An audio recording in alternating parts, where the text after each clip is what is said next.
This video is about how to pressure can ground beef. It's a rather long video, but I did my best to show you all the steps in the process, and do this at your own risk, and always consult the USDA guidelines for pressure canning before canning anything. Thank you and enjoy. Today, out here on the Red Fox Ranch, we are going to do some pressure canning of ground beef. We fed out a cow and had it slaughtered, and we got a whole lot of meat in the freezer, and I need to clear up some room, so I was thinking we could can up a bunch of the ground beef, and that way it's shelf stable. We just put it in the pantry and clear up freezer space. So I got this new range in the house, or a cooktop, and it's induction, and I didn't think about it that doesn't work with aluminum. So my pressure canner, you'll see in a little while, is an All-American, and it's solid aluminum. So we got the garden going. We're about to have corn and tomatoes, and so I was like, I got to get something to do my pressure canning on. So Cabela's had these camp chefs. This is the Pro 14 on sale the other day. It was like 40-50 bucks off, and then they had for the club members, because I have a Cabela's card, like 10% off, and then I used Cabela's points and got it for free. So can't beat that.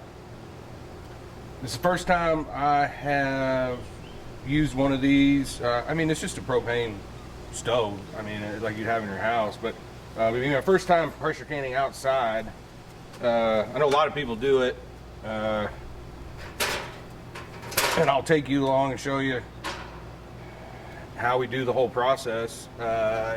We pressure can a lot of stuff, and so it's not our first time, and we really enjoy doing it. You know, it's awfully nice sometimes when you're making something and you need a little ground beef, or you know, you just grab a can off the shelf and throw it in there and heat it up, and I mean, it's done in a split second. You don't have to thaw it. I mean, it's already cooked.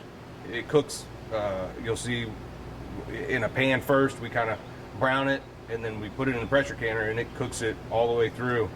So it's very convenient. But let's get to it. We'll put this thing together real quick, and then I'll run in the house, and we will get some of the stuff together and get some big pots out here to do all the ground beef. Ooh, we need some propane.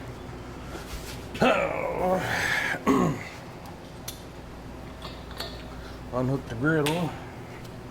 Hook it up. Propane here. Alrighty. Looks good. This thing is heavy duty. I mean, the grate in there must be 1/4 or 3/8 bar. I mean, it looks like it'll support a lot of weight.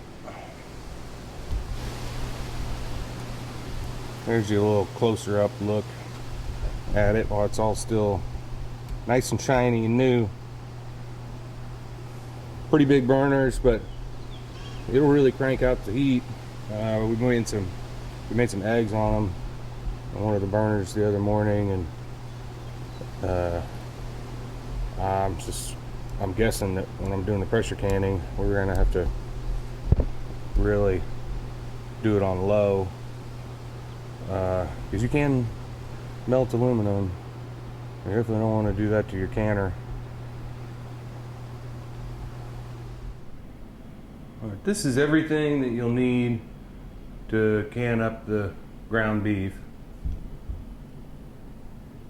Okay, we'll kind of talk through it real quick. So over there on the far left is the USDA home canning guide, which gives you instructions on how to do a lot of different things. And you need beef broth and a pot, and you got to get that up to boiling.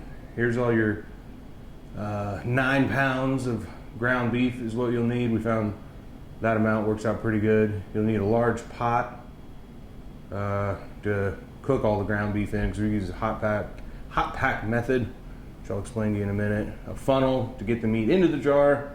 You need a big ladle, real big one. It helps because it's quite a bit to get it all in the jars. You want brand new rings, or brand new lids, I'm sorry. The rings you can reuse, but always pressure canning, always use brand new lids, preferably ball. And then you've got your all-American canner, and then I like to keep a little pry bar around. Sometimes the lid gets stuck. And then you've got your jar lifter over there, which you use to pull the jars out of the canner when they're done. And you need a couple towels to set all the jars on. All right, let's get out to the stove.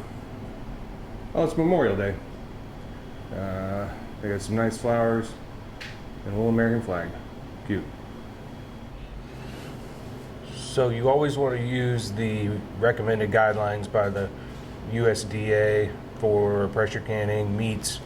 It's the safest way to go because they've already done all the testing on everything, and so it's good to kind of read it every time before you can something. So just go back and reference it to remind yourself. Don't rely on your memory to remember all the settings. And so this is what I do every time I go through, find my ground meat.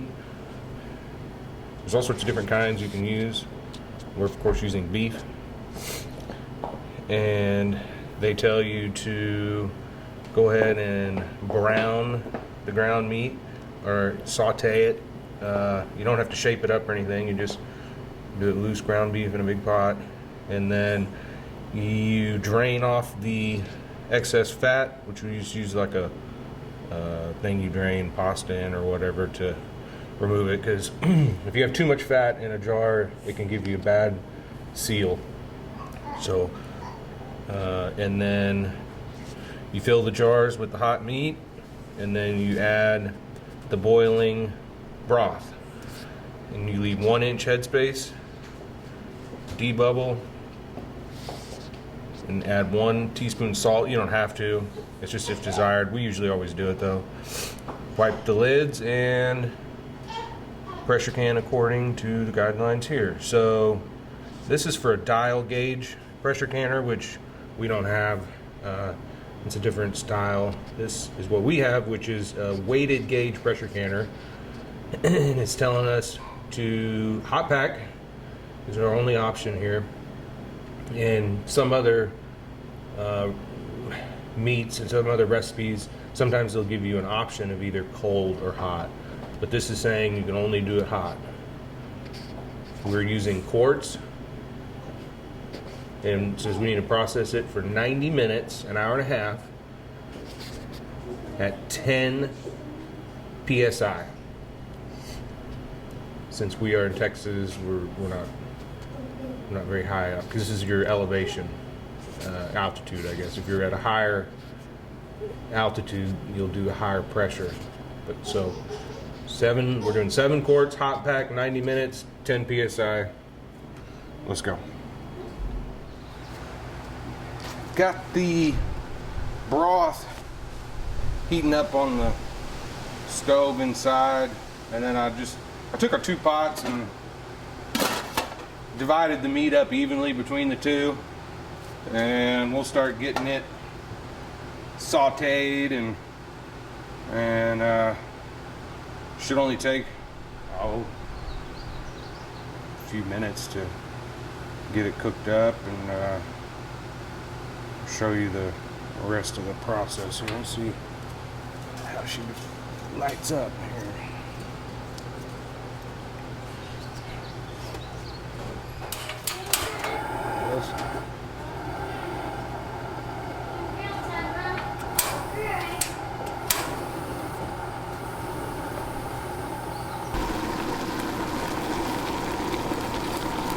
It's already starting to brown up a little bit. It's kind of boiling a little bit on the bottom. You can maybe turn it down just a touch, but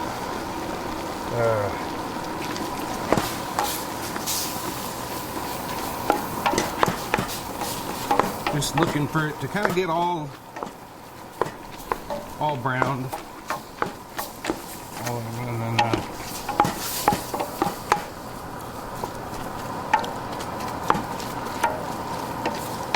stir it every so often. It doesn't get too broken up, but it's nice when you're canning. The size canner I have does 7 quarts at full load, and you always want to do 7 quarts of whatever you're making. Sometimes it may not work out perfect at 7 quarts, but what you can do is fill up, like say your recipe only yielded you 6 quarts or 5 quarts.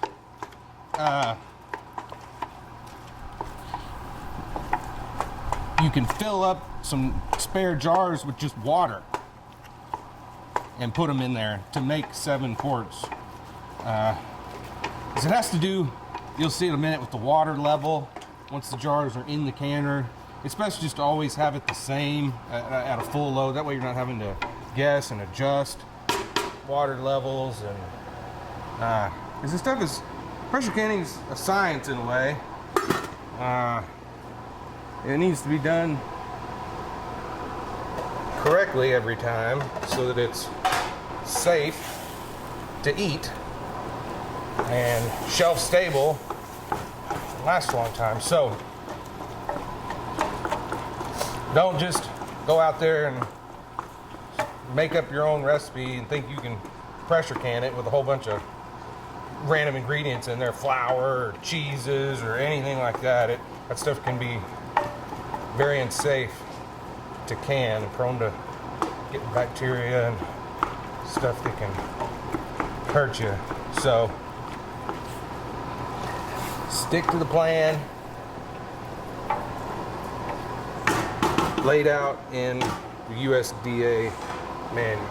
And should also just say that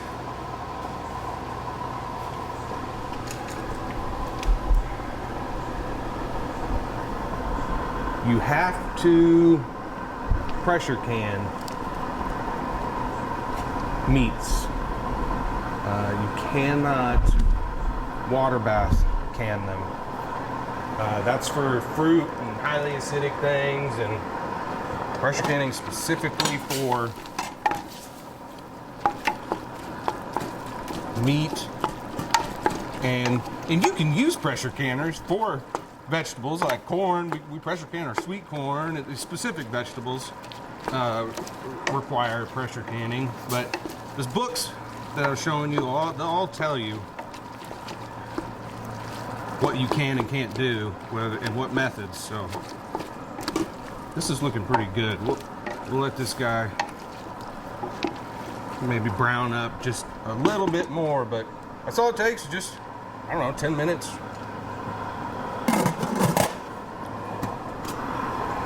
All right, let's check this one. I think we're done. This guy, yeah, perfect. See that? Now we'll take it inside. As you can tell, it's got quite a bit of juices in there, fat. So we'll go strain that off, and then we'll be back. Okay, when they call for hot pack, you have to have everything hot. So you want your, some people, they say you don't have to do the rings or the lids anymore, but I still do it anyway. It's just 2, 4, 6, 7 brand new, never used lids. Sometimes you can find them on sale or hardware stores for rather cheap. And then you take your jars, dump them in there also.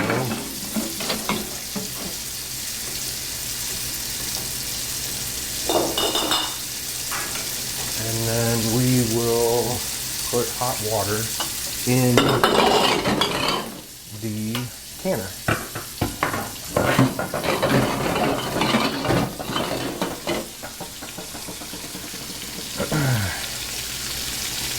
So I'll go ahead and just do the canner real quick.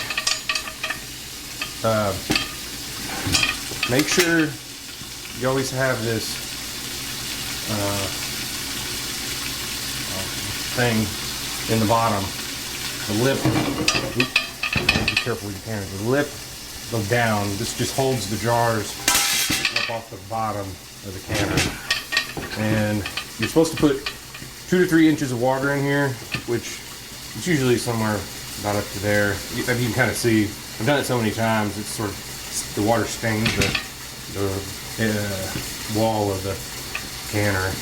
But if you're unsure, just get you a little measuring tape or a little ruler or something. Stick down in there to make sure you got the right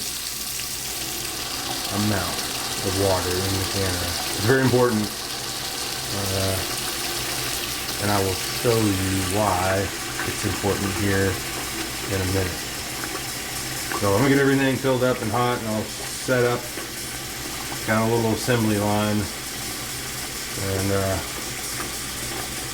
we'll get all the jars loaded and get it out there on the stove. Or I guess while that's still filling up, back there, that's the amount of fat that came out of the ground beef. That's what I drained it into. I wish I could tell you too, just while it's getting through. Pressure canning, we've learned a lot over time. You know, having big pots is very helpful. You know, you want something that's going to be able to easily hold the 7 quarts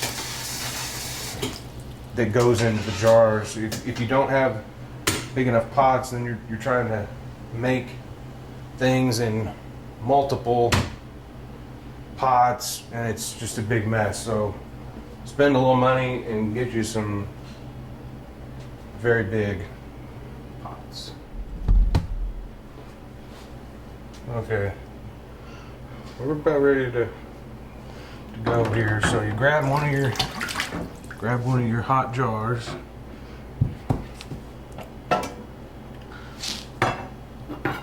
Get your funnel and your ladle. And you just start loading her in there. And with a big ladle, you can do a jar like this in 2 or 3 scoops, which is nice. Otherwise, you're sitting there. You know, if you're sitting there trying to load your jars with that, it's going to take you a while. It's probably good right there. You can always add more in a little bit once we get the broth in there. So, well, we usually do 9 pounds, and it comes out just right. We may be a little bit, maybe a quart short on this round, but that's good. I'll show you how we how we take care of that in this kind of situation. Let's see if I can get this jar filled up. 1 inch headspace, they said, so you don't want to, never would you fill your meat up all the way to the top. You leave you 1 inch. Some of these are a little low. This one's pretty good. And then we'll add the broth in there. So again, the broth was on the stove over there. Get it to a boil. Everything hot in the hot pack. And you ladle it in. You can see the level coming up.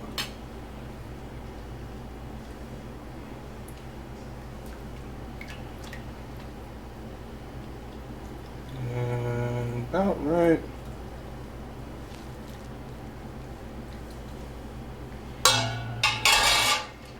right there. Usually 1 inch is just kind of barely below the bottom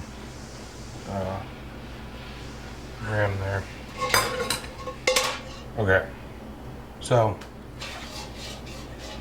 what do you got?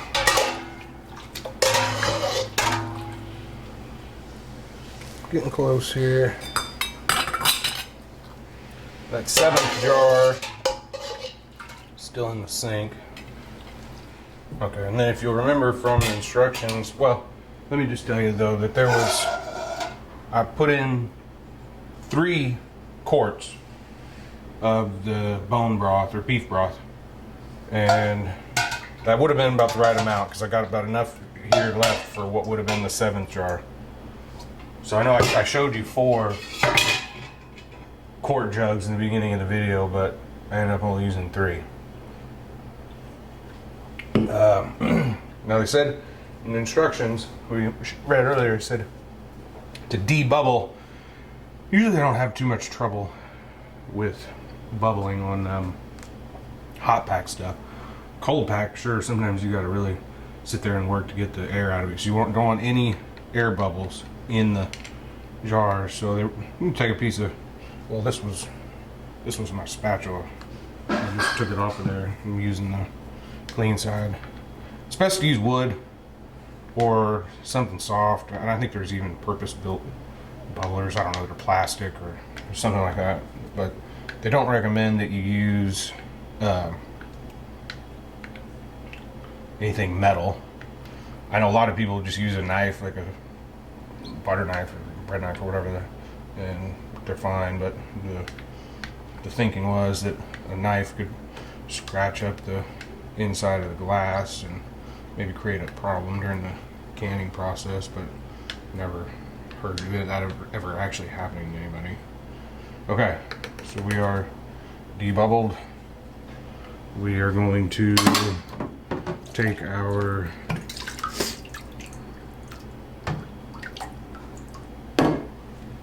our 7th jar. So we have 2. There's 6 meat, ground beef, and then this 1 spare jar. We're gonna go ahead and pressure can it with just water in it only, so that all of our water levels are the same in the canner and in the right place. With meat, you gotta clean the rim of the jars.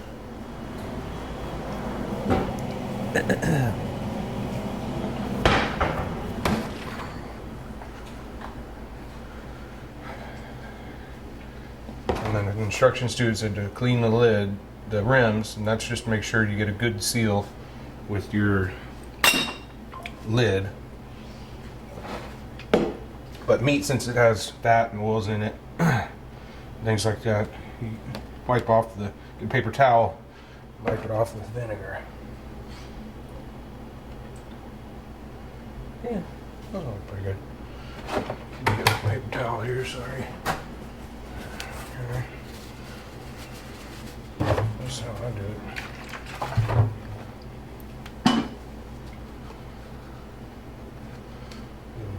Real good. Clean. Yeah, pretty clean. That funnel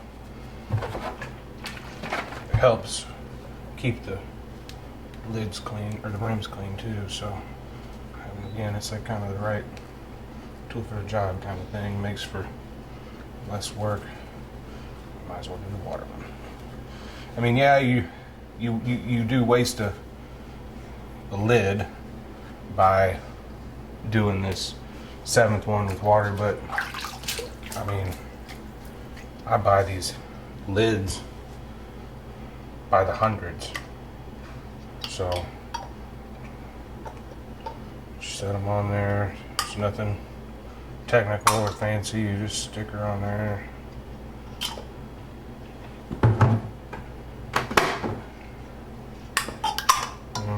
And then put your rings on finger tight.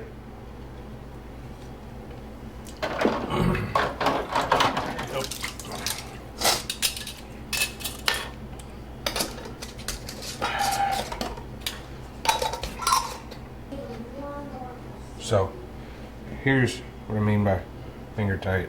You just kind of 3 fingers and just, I'm letting my fingers kind of slide. I'm not torquing it down, not wrenching on it. You just kind of lightly just turning until it, here's do another one. I'm just turning it, and then once my fingers kind of start sliding, I just call it good.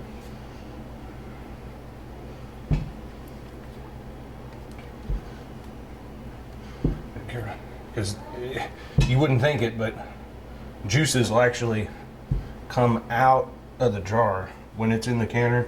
It gets so hot in here, I mean, it's boiling beyond the boiling point of water. That's why it's under pressure, so that they get the temperature of this jar up so high that it kills any form of bacteria that may be in here.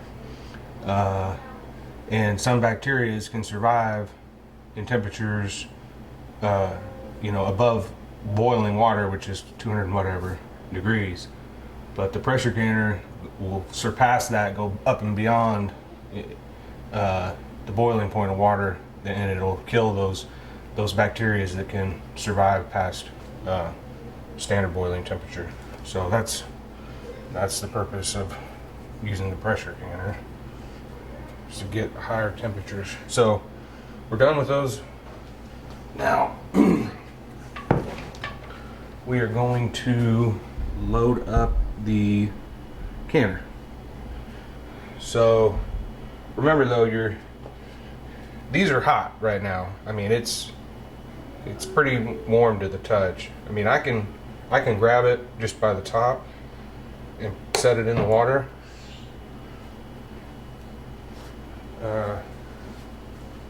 What's up? Or you can use these guys if you're a wuss, can't handle a little heat for a second. So, but you'll see here. No, well, you won't see unless I show you. But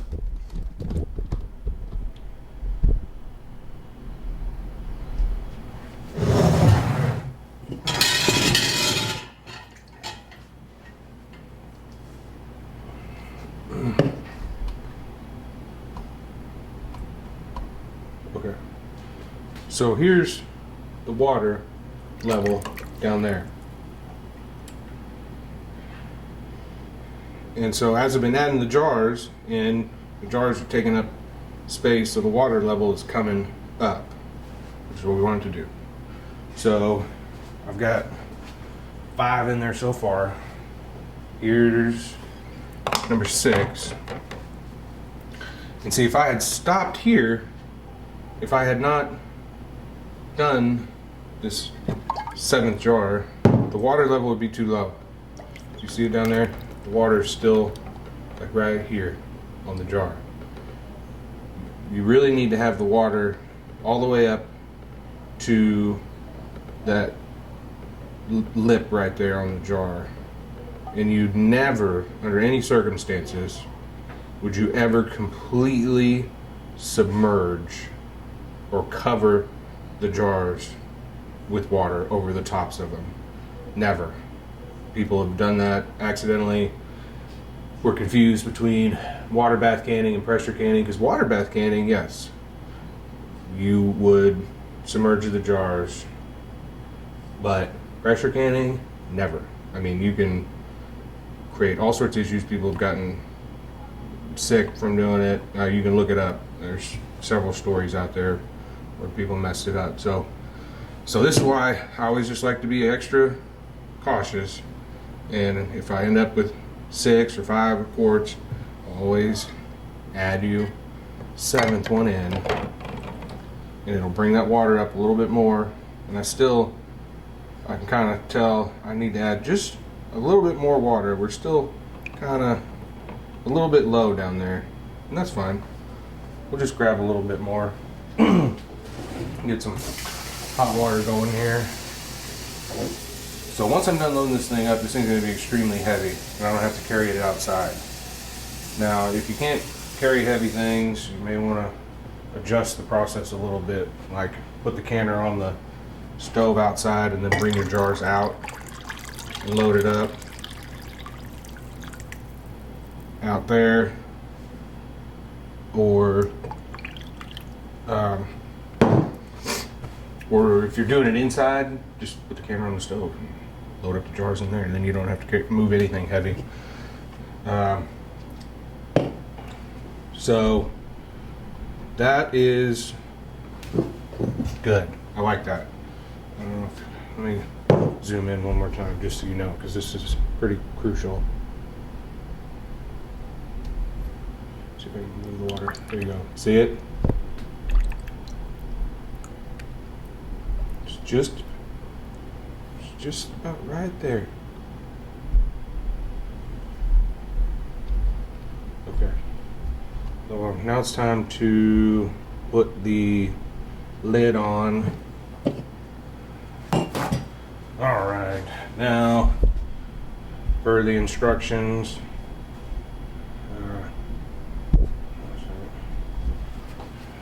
Instructions on the canner tell you to put a little bit of olive oil on the rim here.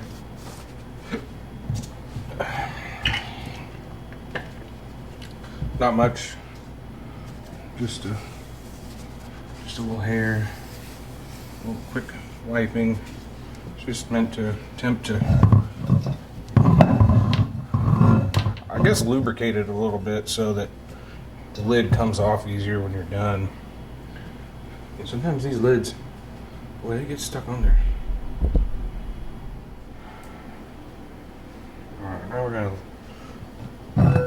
check and make sure your vents here are clear.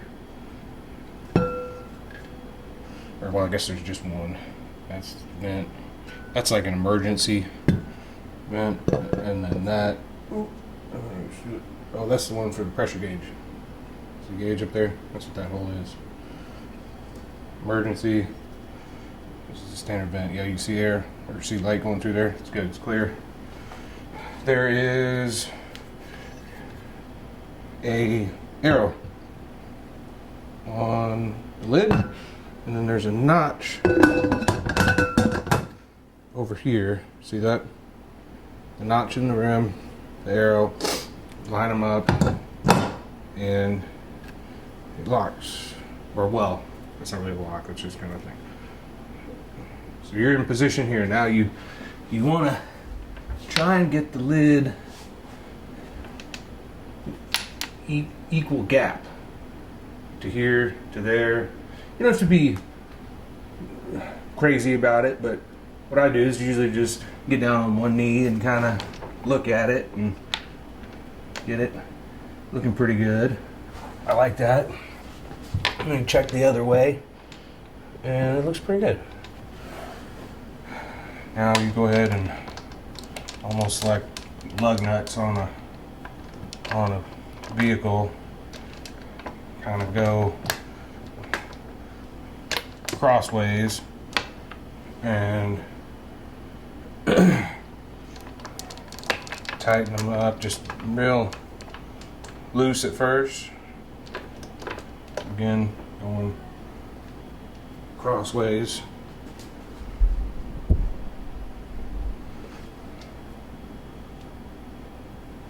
And then kind of go a little bit more, working your way around. And you want to get these guys pretty tight. I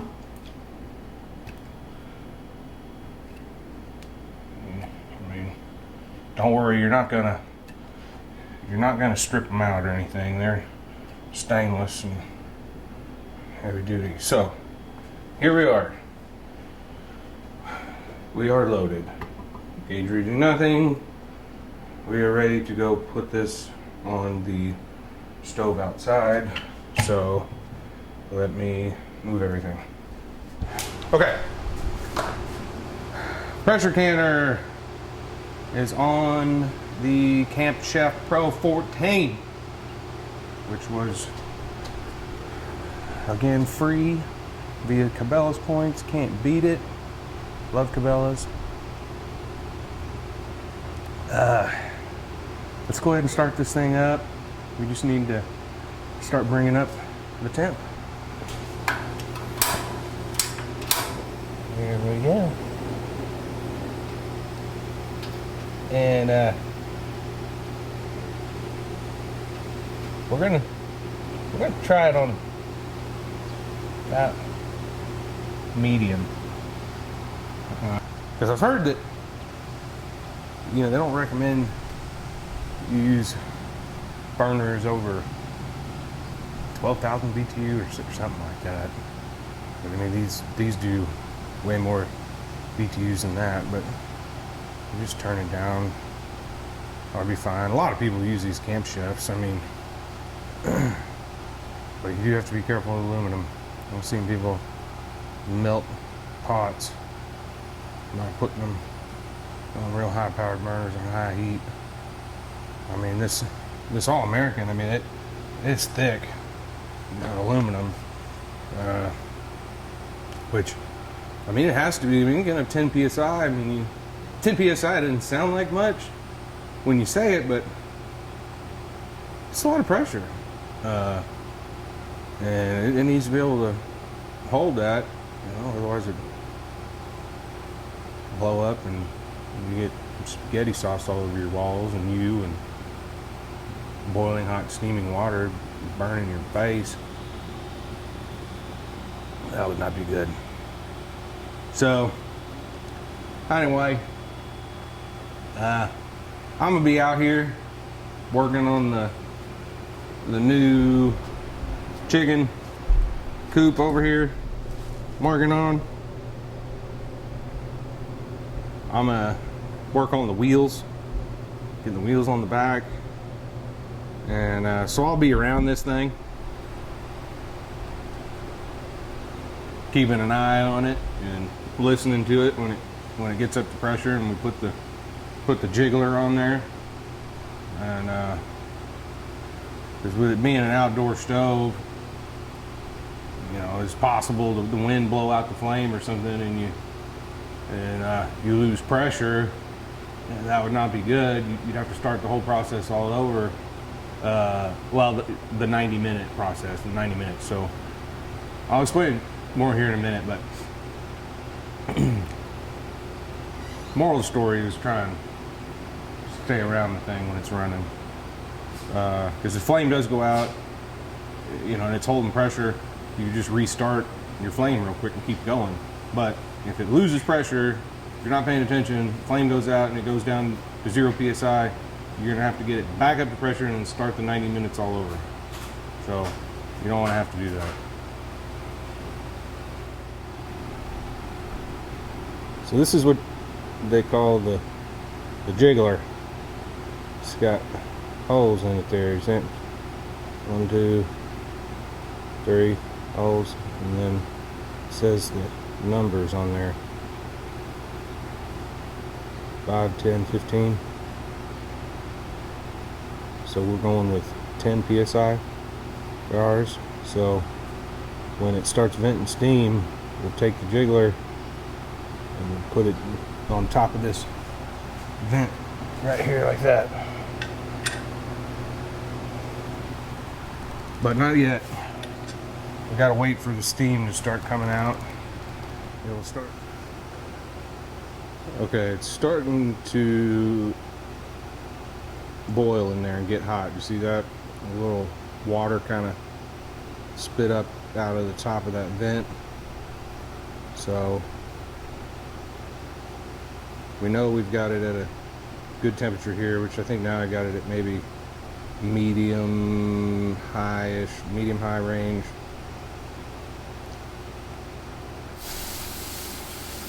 Alright, once it starts steaming like this, you can see the yeah, trying to do a backdrop there so you can see it, but so it's steaming real good and hissing. I don't know if you can hear it, but alright, thanks, Trey.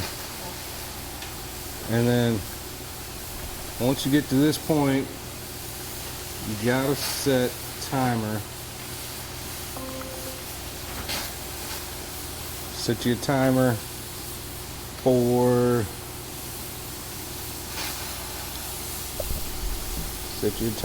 for 10 minutes. So even with the vent open like that, just venting steam, the pressure's already coming up. See, we're at about 4 psi right now. And once our timer goes off, put the jiggler on and it'll jump right up to 10. So sometimes, I should have showed you earlier when it was doing it, but you see that steam or water kind of bubbling around the vent? Sometimes those water droplets will roll down the side of the lid and they'll land right there in between the lid and the pot. Oops, there goes my timer. And it'll kind of bubble a little bit right there in between the lid and the pot. And it'll make you almost think that you have a leak, that your seal's not good. That's not the case, it's just that water rolling down. Okay, let's put the jiggler on here.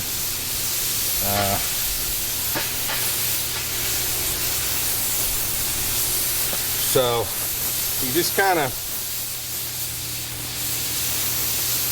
from the side just stick her on there, and now the temperature or the pressure will start building up. Let me move over to the gauge. So now that I got the jiggler on there, the pressure went from 5 to 10. And the jiggler's about ready to start doing its thing.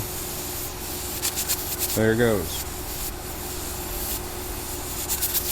So once you start going, you can start lowering your heat a little bit.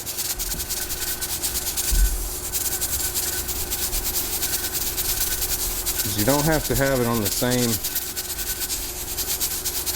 level of heat the whole time,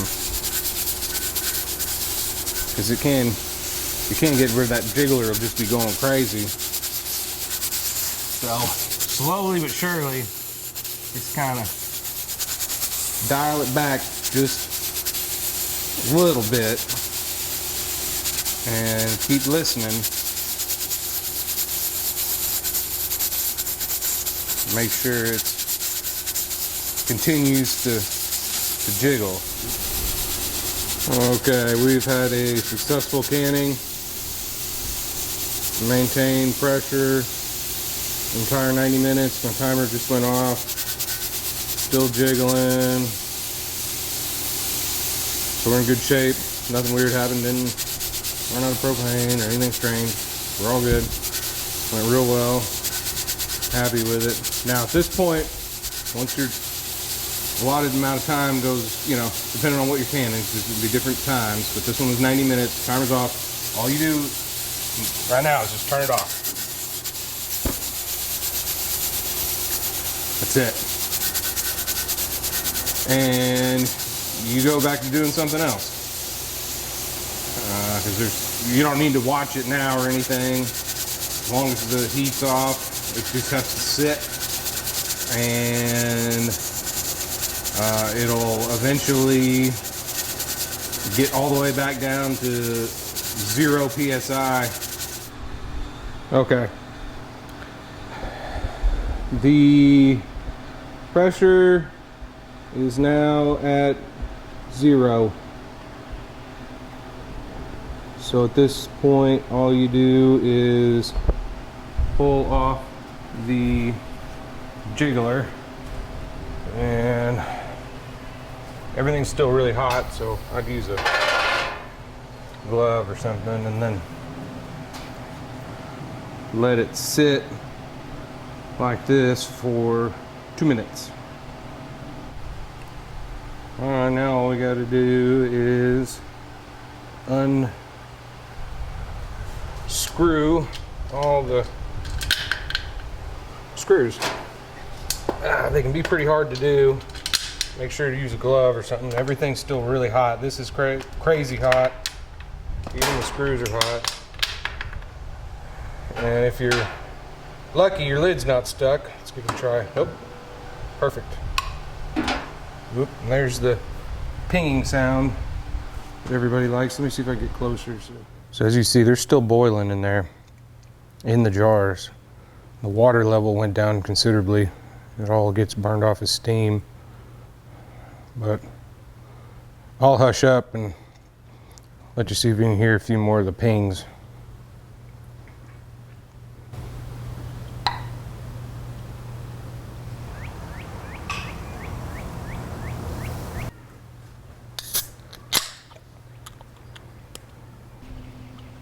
All right, I heard a few pings there, but some of them might have already sealed up before we even took the lid off. But now you just let them sit in here for about 10 minutes just to kind of cool down a little bit. And they are still boiling big time in there, and that's just because it gets so hot. Oop, there's another one. Alright, now it's time to take them out of there, and that's what this thing was for. I showed you earlier. Just grab them like that, and then put them on your towels. And I showed you at the beginning.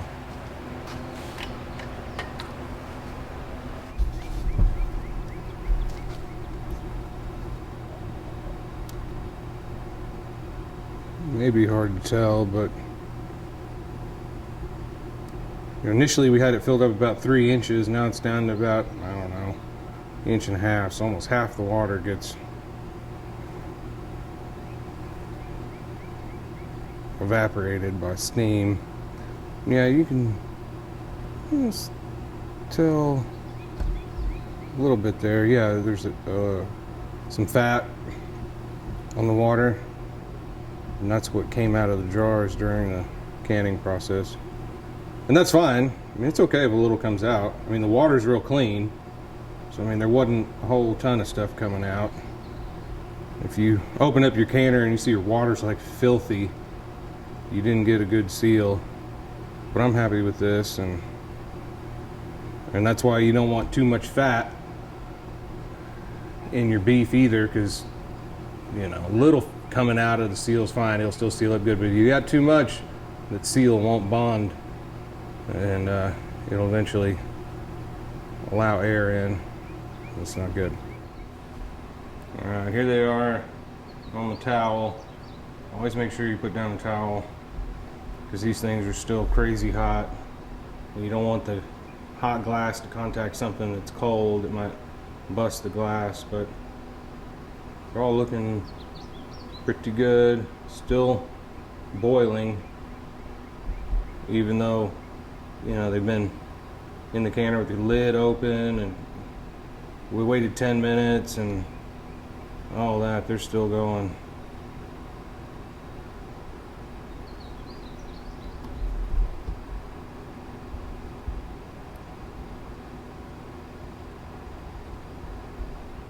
But the ring should come off pretty easy. Yeah. So it's safe to take them off at this point. And we'll continue to let them cool until they stop moving. We'll continue to let them cool until they quit bubbling completely and they're all settled down. And then we will wash the jars. This was the next day. My wife had already washed and labeled them, but I figured I'd just show you real quick kind of how we do it. Just a sponge and some dish soap, and just scrub the whole outside of it. And we dry them off and label them at this point with a Sharpie with what it is and the date. And then we store them in these boxes that the jars come in when you buy them new, and then we store them in our coat closet on this wire rack I got at Lowe's. But you know, as I said before, don't ever stack them on top of each other. They need to be in individual shelves like this. All right, well, it's a few days later now, and we wanted to make some tacos from our pressure can ground beef. So it was a nice day out. Figure might as well use my new Camp Chef again and cook them outside. And I've got a Lodge skillet, and then this Lodge, like a griddle plate, I guess is what you would call it. It's just 12-inch skillet with the lid, and our taco seasoning and a little bit of water, and this was for the tortillas. And but let's go grab a can of hamburger meat off the shelf, and I'll show you how quick and easy it is to make a nice lunch. Pressure can ground beef.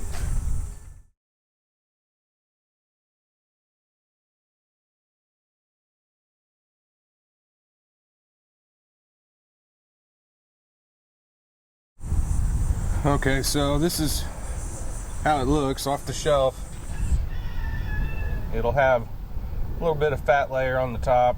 This one kind of had a little bit more than usual, but it's fine. So then we kind of check the lid a little bit, just put a little upward pressure on it, and it's on there tight as can be. And just sort of inspect it a little bit. Everything looks in order. I mean, we just did this one the other day. So in order to get the lid off, you have to use these can openers, something that's got that prying little tab there, and then you just, and you can hear it, that sound, and that's a good indicator you got a decent seal. The underside of the lid looks real good, and just kind of check it. It smells like ground beef. We should have about 1.5 pounds of meat in the jar, because we pressure canned 9 pounds of beef divided by the 6 jars, about 1.5 pounds. So on our McCormick's, they tell you to use a 1/4 cup for 1 pound, so I'm just going to go ahead and use a 1/3 of a cup, a little bit more seasoning. And it wants you to put water in there as well, but I'm not going to do that because we pressure canned the beef with beef broth, so there should be plenty of liquid in the jar already. So I'm going to try it with no extra water.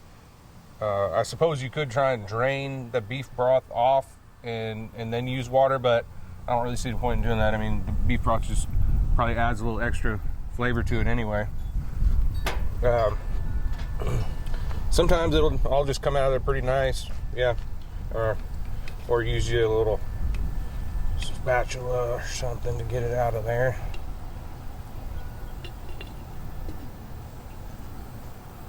Alrighty. I'll zoom in here in a second so you can sort of see what it looks like straight out of the jar. You have a little bit of fat kind of floating around in there, which maybe doesn't look all that appealing, but once it heats up here in a second, that'll all go away. Alright, let's get the Camp Chef fired up here.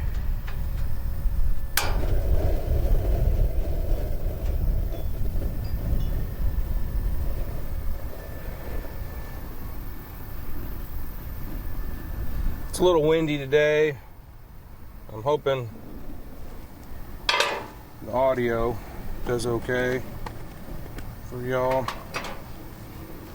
We'll see how the Camp Chef does too when it's real windy. See if it stays lit. It'd be a good test for it.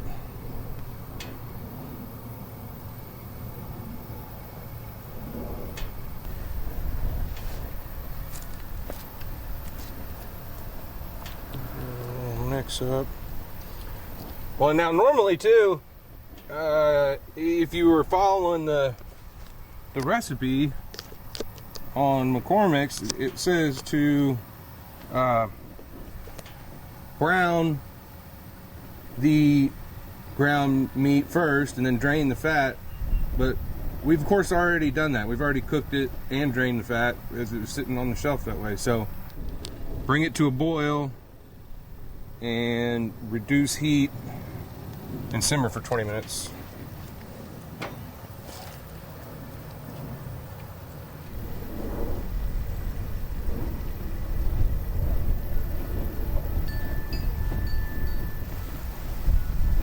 I mean, to me, it looks like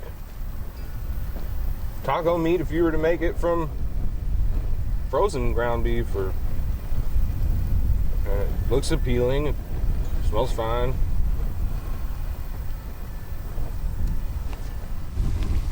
Alright, I think that's about good on the boiling side of it, so we'll turn it down and simmer for a little while. Okay, well, while that's doing its thing, we'll fix up the tortillas.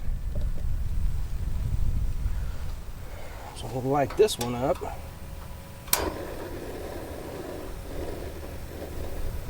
As well.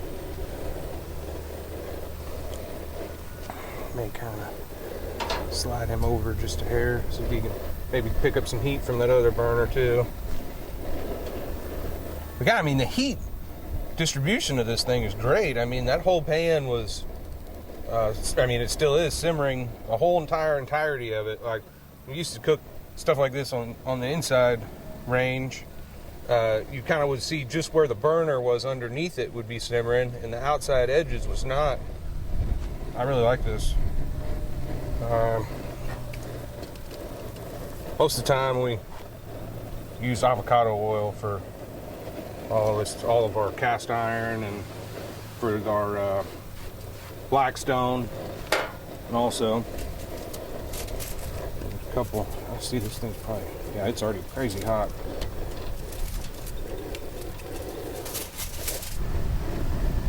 Once you get a few bubbles going, about time to flip them. Yeah, sure. All right, our ground beef taco meat looking pretty good to me. Load your stuff up.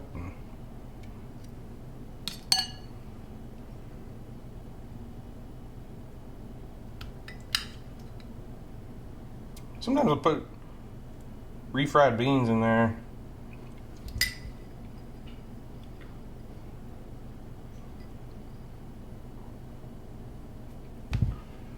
Let's try this one.